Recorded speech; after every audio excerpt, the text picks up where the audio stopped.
عرب رضی اللہ عنہ اسلام لانے سے قبل کا ایک واقعہ بیان کرتے ہیں کہ ہرقل شاہ روم نے ان کے پاس قریش کے قافلے میں ایک آدمی بلانے کو بھیجا، اور اس وقت یہ لوگ تجارت کے لیے ملک شام گئے ہوئے تھے، اور یہ وہ زمانہ تھا جب رسول اللہ صلی اللہ علیہ وسلم نے قریش اور ابو سفیان سے ایک وقتی عہد کیا ہوا تھا۔ جب ابو سفیان اور دوسرے لوگ ہرقل کے پاس ایلیا پہنچے جہاں ہرقل نے دربار طلب کیا تھا، ان کے گرد روم کے بڑے بڑے لوگ، علماء، وزراء، امراء بیٹھے ہوئے تھے۔ ہرقل نے ان کو اور اپنے ترجمان کو بلوایا، پھر ان سے پوچھا کہ تم میں سے کون شخص مدعی رسالت کا زیادہ قریبی عزیز ہے؟ ابو سفیان کہتے ہیں کہ میں بول اٹھا کہ میں اس کا سب سے زیادہ قریبی عزیز رشتہ دار ہوں۔ یہ سن کر ہرقل نے حکم دیا کہ اس کو، ابو سفیان کو میرے قریب لا کر بٹھاؤ اور اس کے ساتھیوں کو اس کی پیٹھ کے پیچھے بٹھا دو۔ پھر اپنے ترجمان سے کہا کہ ان لوگوں سے کہہ دو کہ میں ابو سفیان سے اس شخص کے یعنی محمد صلی اللہ علیہ وسلم کے حالات پوچھتا ہوں، اگر یہ مجھ سے کسی بات میں جھوٹ بول دے تو تم اس کا جھوٹ ظاہر کر دینا۔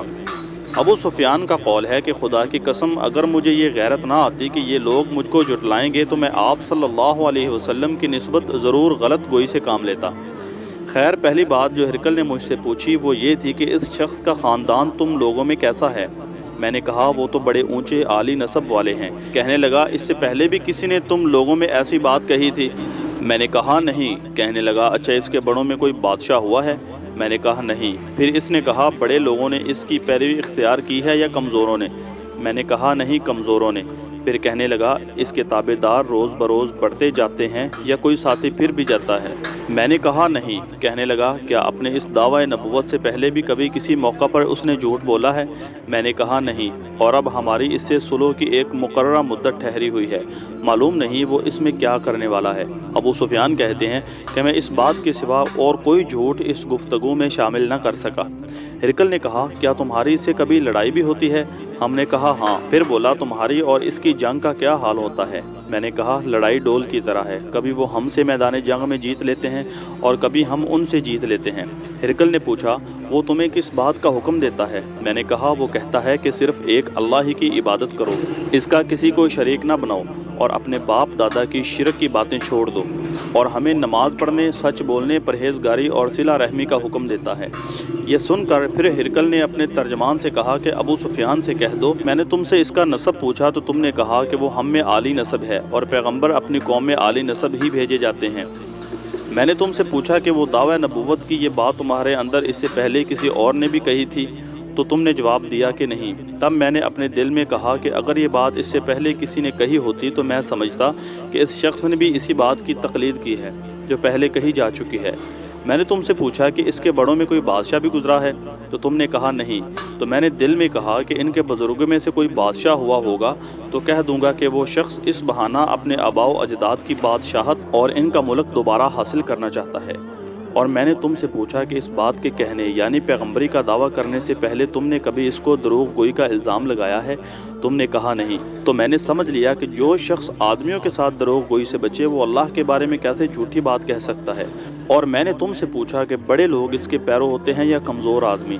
تم نے کہا کمزوروں نے اس کی اتباع کی ہے، تو دراصل یہی لوگ پیغمبروں کے متابعین ہوتے ہیں۔ اور میں نے تم سے پوچھا کہ اس کے ساتھی بڑھ رہے ہیں یا کم ہو رہے ہیں؟ تم نے کہا کہ وہ بڑھ رہے ہیں، اور ایمان کی کیفیت یہی ہوتی ہے حتیٰ کہ وہ کامل ہو جاتا ہے۔ اور میں نے تم سے پوچھا کہ آیا کوئی شخص اس کے دین سے ناخوش ہو کر مرتد بھی ہو جاتا ہے؟ تم نے کہا نہیں۔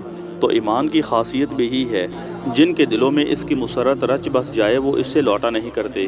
اور میں نے تم سے پوچھا کہ آیا وہ کبھی عہد شکنی کرتے ہیں؟ تم نے کہا نہیں۔ پیغمبروں کا یہی حال ہوتا ہے، وہ عہد کی خلاف ورزی نہیں کرتے۔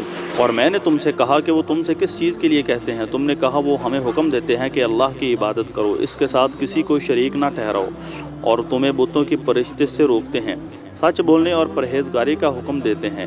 لہذا اگر یہ باتیں جو تم کہہ رہے ہو سچ ہیں تو عنقریب وہ اس جگہ کا مالک ہو جائے گا کہ جہاں میرے یہ دونوں پاؤں ہیں۔ مجھے معلوم تھا کہ وہ پیغمبر آنے والا ہے، مگر مجھے یہ معلوم نہیں تھا کہ وہ تمہارے اندر ہوگا۔ اگر میں جانتا کہ اس تک پہنچ سکوں گا تو اس سے ملنے کے لیے ہر تکلیف گوارا کرتا، اگر میں اس کے پاس ہوتا تو اس کے پاؤں دھوتا۔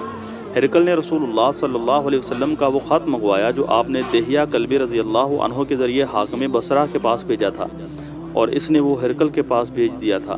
پھر اس کو پڑھا تو اس میں لکھا تھا اللہ کے نام کے ساتھ جو نہایت مہربان اور رحم والا ہے، اللہ کے بندے اور اس کے پیغمبر محمد صلی اللہ علیہ وسلم کی طرف سے یہ خط شاہ روم کے لیے، اس شخص پر سلام ہو جو ہدایت کی پیروی کرے۔ اس کے بعد میں آپ کے سامنے دعوت اسلام پیش کرتا ہوں۔ اگر آپ اسلام لے آئیں گے تو دین و دنیا میں سلامتی نصیب ہوگی، اللہ آپ کو دوہرا ثواب دے گا، اور اگر آپ میری دعوت سے روگردانی کریں گے تو آپ کی رعایا کا گناہ بھی آپ پر ہوگا۔ اور اے اہل کتاب، ایک ایسی بات پر آ جاؤ جو ہمارے اور تمہارے درمیان یکساں ہے، وہ یہ کہ ہم اللہ کے سوا کسی کی عبادت نہ کریں اور کسی کو اس کا شریک نہ ٹھہرائیں، اور نہ ہم میں سے کوئی کسی کو خدا کے سوا اپنا رب بنائے۔